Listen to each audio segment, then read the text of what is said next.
امام کی پہچان سے دور رہتے ہیں، امام کے علم سے دور رہتے ہیں، ان کے لیے خدا تعالیٰ نے فرمایا چیپٹر 2 ورس 18 میں کہ یہ لوگ جو ہے وہ بہرے، گونگے، اندھے ہیں، بس وہ نہیں لوٹتے۔ لوٹنا، return back, refer back to Maula Baba. ہم یہ جانتے ہیں کہ ہم مولا سے آئے ہیں اور مولا کی طرف واپس ہمیں جانا ہے۔ ان اللہ و انا الیہ راجعون، جہاں سے آئے وہاں سے واپس جانا ہے۔ لیکن خدا تعالیٰ قرآن میں فرماتے ہیں کہ بھائی یہ بہرے ہیں، گونگے ہیں، اندھے ہیں۔ تو اس کا مطلب کیا ہوا کہ کیا جو لوگ بھی امام کی شناخت نہیں کرتے ہیں، کیا وہ اندھے ہیں یا وہ گونگے ہیں یا بہرے ہیں؟ تو اس کا مطلب تو یہ ہوا کہ شماری تو جو ہے نمبرز میں آٹے میں نمک کے برابر ہے، تو پوری دنیا جو ہے وہ بہری، گونگی اور اندھی ہونی چاہیے، لیکن ایسا نہیں ہے۔ تو قرآن میں جب خدا تعالیٰ یہ فرماتا ہے کہ بھئی وہ تو بہرے، گونگے، اندھے ہیں، تو یہ کیا بات ہو رہی ہے؟ اسی کی ایکسپلینیشن خدا تعالیٰ چیپٹر 2 ورس 171 میں کرتے ہیں۔ خدا تعالیٰ فرماتے ہیں کہ کفار کی مثال ان جانوروں کی طرح ہے جو اپنے چراوے کی صرف پکار اور آواز ہی کو سنتے ہیں۔ وہ بہرے، گونگے اور اندھے ہیں، انہیں عقل نہیں ہے۔ کتنی عجیب و غریب بات کہ مثال دی خدا نے کہ کوئی شیپرڈ ہو اور اس کو وہ جانوروں کو سنبھالتا ہو، تو وہ جانوروں کی آواز سنتا ہے، جانوروں کی پکار کو تو سنتا ہے، یعنی کہ کان ہے، سن رہا ہے تو کان ہے، اور پھر کہتے ہیں وہ بہرے ہیں، گونگے ہیں، اندھے ہیں۔ تو یہ خدا تو جو ہے اپوزٹ بات ایک ہی سینٹنس میں کر رہا ہے، لیکن ٹورڈز دی اینڈ کیا کہہ رہے ہیں؟ انہیں عقل نہیں ہے، یعنی کہ وہ اپنے ظاہری سینسز کا استعمال جو ہے وہ دنیا کی چیزوں کے لیے کرتے ہیں، لیکن چونکہ ان کے پاس عقل نہیں ہے۔ عقل کہاں سے آتی ہے؟ علم سے آتی ہے۔ چونکہ عقل نہیں ہے تو ان کے فزیکل سینسز کا ہونا یا نہ ہونا برابر ہے۔ اور خدا تعالیٰ نے کیا بولا، کیا مثال دی کہ بھائی وہ تو جانوروں کی طرح ہے۔ تو الحمدللہ جب ہم بیت الخیال میں یعنی خیالات کے گھر میں پاکیزگی اختیار کرتے ہیں تو ہمارے جو فزیکل سینسز ہیں ان کے ذریعے سے ہمیں باطنی معجزات کی روشنی سنائی دیتی ہے، دکھائی دیتی ہے، سونگنے میں آتی ہے۔ جو بے ایمان لوگ ہیں وہ ہمیشہ ایک قسم کی اداسی میں رہتے ہیں، ان کے اندر ایک خالی پن ہوتا ہے۔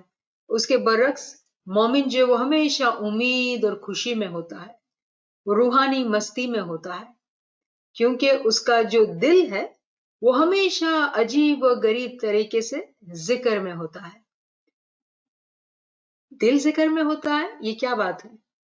یعنی کہ ہمارے جو باطنی احساسات ہیں، باطنی کان، باطنی آنکھ، اندر سے ذکر چل رہا ہوتا ہے، یعنی کہ وہ مومن سالک اپنے باطنی سینسز کو مضبوط سے مضبوط تر کرتا جاتا ہے۔ جب ہم باطنی سینسز کو مضبوط کرتے ہیں تو کیا معجزہ ہوتا ہے؟ ہمیں فرشتے سنائی دیتے ہیں کہ بھائی دیکھو یہ غلط کام نہیں کرو۔ یہ کیسے ممکن ہوا؟ آج سے پہلے تو یہ کہانی نہیں ہو رہی تھی، کیونکہ ہم نے محنت کی تو فوراً سے اس کا اجر ملا۔ تو علم و عمل سے نہ صرف ہمارا یقین بڑھتا ہے، ہمیں عقل آتی ہے، بلکہ ہم ان معجزات کا ایکسپیرینس بھی کرتے ہیں۔ تو کیا مثال ہوگی ان معجزات کی؟ ایک تو یہ کہ ہم نے کان سے سنا، کان سے اب ہمیں فرشتوں کی آواز جو ہے صاف سنائی دے گی، یعنی کہ وہ ہم فریکوینسی سیٹ کر لیتے ہیں جہاں فرشتے ہم سے بات کرتے ہیں۔ جب حضور صلی اللہ علیہ وسلم غار حرا میں گئے اور وہ عبادت میں بیٹھے اور جبرائیل نے جب ان سے بات کی تو انہوں نے جبرائیل کی بات کو سنا، ایک فرشتوں کو سنا، پھر ان کو دیکھا بھی اور پھر ان سے بات بھی کی۔ یعنی کہ بیت الخیال کا معجزہ یہ ہے کہ جب ایک مومن سالک اپنے آپ کو پاکیزہ کرتا ہے اور محنت کرتا ہے جیسا کہ محنت کرنے کا حق ہے، تو اس کی باطنی آنکھ کھل جاتی ہے، یعنی کہ اسے چیزیں نظر آتی ہیں، فرشتے نظر آتے ہیں، جیسے ہمارے سامنے حضور صلی اللہ علیہ وسلم کی مثال ہے۔ کانوں سے فرشتوں کی آواز سنائی دیتی ہے، عبادت میں جو ہے بہت کامنلی یہ ایکسپیرئنس ہوتا ہے کہ آپ عبادت میں بیٹھے ہیں، گھر میں بیٹھے ہیں آج کل، یا جماعت خانے میں بیٹھے ہیں، کووڈ-19 کا ٹائم ہے تو سب گھر میں ہی بیٹھے ہیں، کان میں ایسا سنائی دیتا ہے کہ مکھی کی بھن بھناہٹ ہو رہی ہے، مکھی کی بھن بھناہٹ۔ اب آپ کہیں گے کہ گھر میں بیٹھے ہیں اور مکھی کہاں سے ہے؟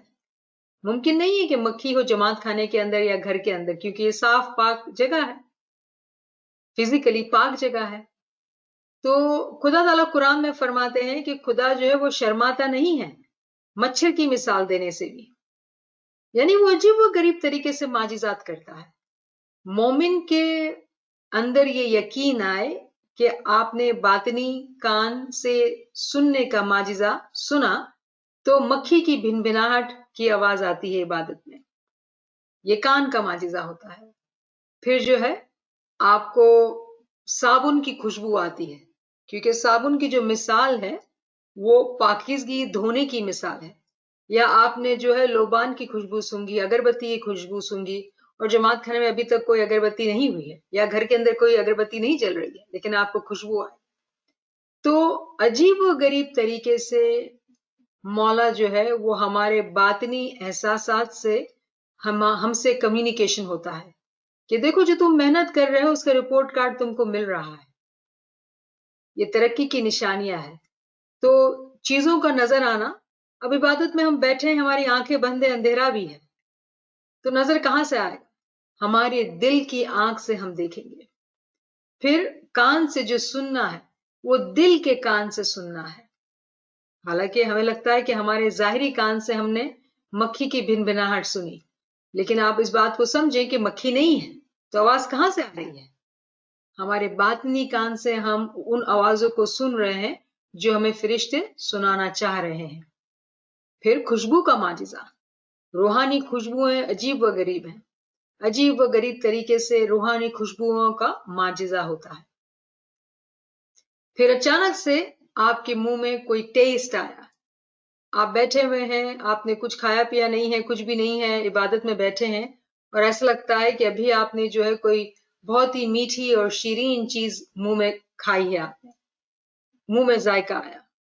یہ تمام معجزات ہیں جس کا ذکر قرآن گنان فرمان میں عجیب و غریب طریقے سے دیا گیا ہے کہ نشانیاں ہیں، مومن ہی اس کو پہچان سکتے ہیں۔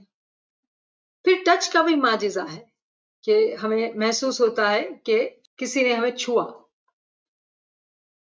یقیناً یہ معجزات جو ہے وہ خوفزدہ بھی کرتے ہیں، کیونکہ اگر نئی نئی باتیں ہیں اور ڈر لگتا ہے، علم سے ہمیں سمجھ میں آتا ہے کہ یہ جو خوف ہے اس خوف کو ہم پریشر کہتے ہیں، کیونکہ ہماری عادت نہیں ان چیزوں کو دیکھنے سننے یا سمجھنے کی۔ تو ذکر ہمارا جو ہے وہ تیز رفتار ہونا چاہیے، بہت ہی تیز رفتار ذکر چلتے رہنا چاہیے۔ ایک مومن کی خواہش ہوتی ہے کہ جب وہ اس راستے پہ محنت کرتا ہے کہ اس کے باطنی جو سینسز ہیں وہ کھلے، وہ اور اجاگر ہو، تاکہ ہم باطنی معجزات کو ایکسپیرئنس کر سکیں اور باطن میں اپنے آپ کو قریب لا سکیں۔ ایک بہت ہی خوبصورت دعا امام جعفر صادق فرماتے ہیں کہ یہ حضور صلی اللہ علیہ وسلم ہمیشہ صبح یہ دعا کرتے تھے، تو اس دعا کا جو نام ہے وہ دعائے نور ہے، اور یہ دعا کچھ اس طرح سے ہے: یا اللہ میرے لیے میرے دل میں ایک نور مقرر کر دے، اور میرے کان، آنکھ اور زبان میں بھی نور بنا دے، میرے بال، خال، گوشت، خون، ہڈیوں اور رگوں میں بھی نور بنا دے، اور میرے آگے پیچھے دائیں بائیں اوپر اور نیچے بھی نور مقرر فرما۔ یعنی کہ ایک مومن صالح کیا چاہتا ہے، کیا مانگتا ہے کہ وہ نور سے بھرپور ہو، اس کے ہر طرف بس نور ہی نور ہو۔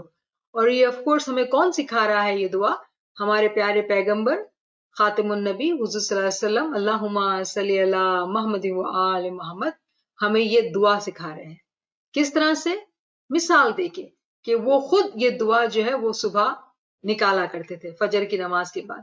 ہمارے پیغمبر کو ایسی دعا، وہ پیغمبر تھے، لیکن وہ ہمارے ٹیچر بھی تھے نا, ہمارے پیر بھی تھے, وہ ہمیں سکھا رہے تھے کہ دیکھو اس طرح سے اپنے لیے نور مانگو, کہ وہ سمجھا رہے ہیں کہ اپنے دل کے لیے نور مانگو. یعنی کہ جب عبادت کرتے ہیں, عبادت کی نیت کر کے بیٹھتے ہیں, عبادت سے پہلے یا عبادت کے بعد جب بھی ہمارا دل چاہے ہم مولا سے دعا کریں کہ یا مولا ہم نور کو دیکھنا چاہتے ہیں, ہم یہ جو محنت کر رہے ہیں نور کے لیے کر رہے ہیں, تیرے دیدار کے لیے کر رہے ہیں, اور اس راستے میں عجیب و غریب معجزات ہیں, تیرے نور مکمل کو پہنچنے کے لیے راستے ہیں, سیڑھیاں ہیں, ہمیں سیڑھیاں چڑھنی ہیں.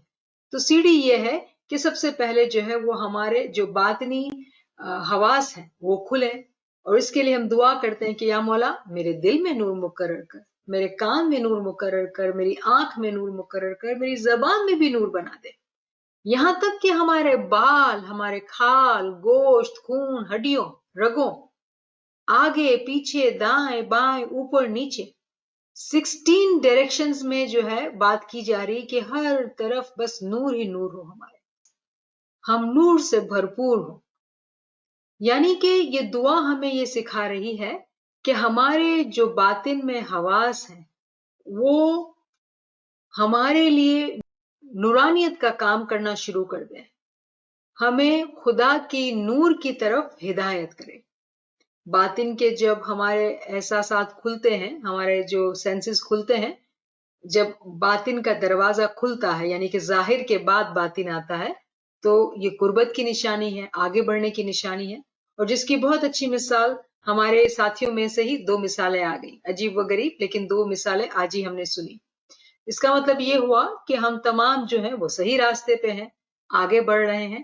جن کے ساتھ معجزات ہوتے ہیں اور وہ شیئر کرتے ہیں تو اس سے خوشی اور ہمت اور یہ احساس ہوتا ہے کہ روحانیت میں بھی جو ہے بہت اچھے سے امام نے وہ نشانیاں ہمیں رکھی ہیں ہمارے لیے کہ ہم جان پائیں کہ ہم کس طرح سے آگے بڑھ رہے ہیں.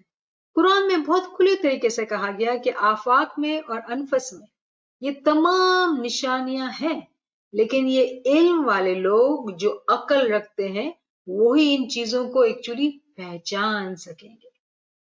تو یہاں پہ بیت الخیال کا جو لاسٹ سیشن تھا وہ اینڈ ہوتا ہے. کیا کسی ساتھی کے پاس کوئی بھی سوال ہے یا کوئی کامنٹ ہے؟ پلیز آگے آئیں.